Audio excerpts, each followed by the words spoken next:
Assalamu alaikum wa rahmatullahi wa barakatuh. My brothers and sisters, if you are struggling with salah, what that means is shaitan is tampering with you, laziness, and sometimes you might be missing a prayer or two. Then what you need to do is become more disciplined. Understand one thing. Salah is one of the most important pillars of Islam, if not the most important pillar of Islam. It is dedicated to Allah alone, and shaitan will definitely come to us to try and distract us from it. If you can overcome the whisperings of the devil for that, you will overcome it for a lot of other things. So dedicate yourself to the prayer. We put our heads on the ground for the one who made us 5 times a day. Subhanallah.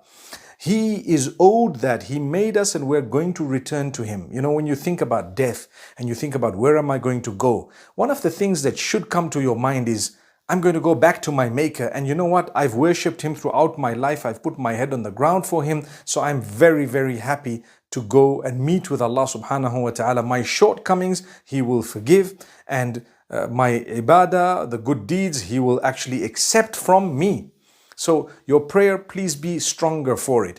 You know, be in the right company, try and listen to something motivational, stay away from sin, and Allah will strengthen you towards fulfilling this 5 daily salah. But when we have not bothered about our income or our eating of halal, when we venture into that which is haram, then obviously we will become lazy and the energies we derive will not be used for the right things, but rather for the wrong things. Force yourself at the beginning. Make sure you are hard on yourself at the beginning and get used to it. Getting up for Fajr, making sure that you're doing your Isha, your Salah, and wherever you have missed it or overslept, remember the Prophet ﷺ says, "Man nama an salatin aw nasiyaha falyusalliha idha dhakaraha." Whoever has slept over a prayer or whoever has forgotten a certain prayer, as soon as you remember it, you need to fulfill it. So inshallah, may Allah make us all strong. It's definitely something that will protect you from evil and immorality. A lot of blessings will come about when you please Allah subhanahu wa ta'ala through prayer. So if you're struggling with it, yes, you're just a human being. Strengthen yourself and Allah will be pleased with you. And it's a long-term dedication. Don't ever become,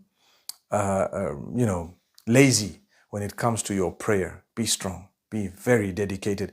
There are thousands and millions of people across the globe who wouldn't miss even one of their 5 daily prayers. Why should we be left out from that number? Why should we be tagging along at the back, right at the back, when it comes to the Day of Judgment and all those who are praying are right in the front? Subhanallah. May Allah strengthen us all. I've been to parts of the poorer countries of the world, and I've noticed a lot of dedication in places that you wouldn't have imagined it. And then sometimes when you enter the cities that are luxurious and very modern and very, very advanced, and you find people lazy, you start telling yourself, no wonder why this technological advancement was not there at the time of the Prophet ﷺ. It's a distraction sometimes. People play games and they don't want to pray. People actually do things they don't want to pray. People are on their phones, on WhatsApp and on a call and they don't want to pray. They prefer all these things over their connection with Allah. Yet when you die, all this is not going to help you. Your connection with Allah will help. May Allah strengthen us, forgive us and grant us goodness. Assalamu alaikum wa rahmatullah.